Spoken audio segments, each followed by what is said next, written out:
تکبیر تحریمہ فرض ہے، واجب ہے، سنت ہے یا مستحب ہو، ثبوت قرآن یا حدیث سے پیش کرائیں۔ اسی طرح باقی ارکان کی بھی شرعی حیثیت زکات تعین فرمائیں۔ تکبیر تحریمہ کا نبی صلی اللہ علیہ وسلم نے حکم دیا، اللہ کے رسول نے حکم دیا، اس لیے تکبیر تحریمہ یہ کہنی چاہیے، اور اس پر مسلمانوں کا اجماع ہے کہ یہ تکبیر تحریمہ فرض ہے۔ اور باقی جو ارکان ہیں، اور یہاں پر یہ بات یاد رکھیں کہ یہ جو کہتے ہیں نا یہ فرض ہے واجب ہے ہر مسئلے کے بارے میں، یہ سوال غلط ہے۔ امام مالک رحمۃ اللہ علیہ ایک دفعہ موجود ہے، یہ ذابیر سیر علامۃ البلاغہ میں لکھا ہے، تو ایک آدمی نے پوچھا کہ نماز میں کتنے فرض ہیں، کتنے سنت ہیں، کتنے واجب ہیں،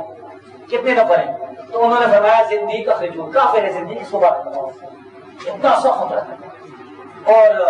ابھی میں کتاب بیان سوریا سے جس کا ہم نے ترجمہ شاید کیا اپنے رسالہ حدیث میں، یہ تازہ ہو چکا ہے 13 نمبر،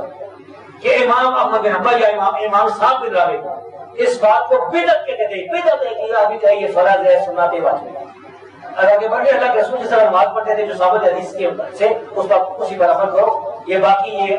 یہ فرض ہے واجب اس چکر میں آپ نے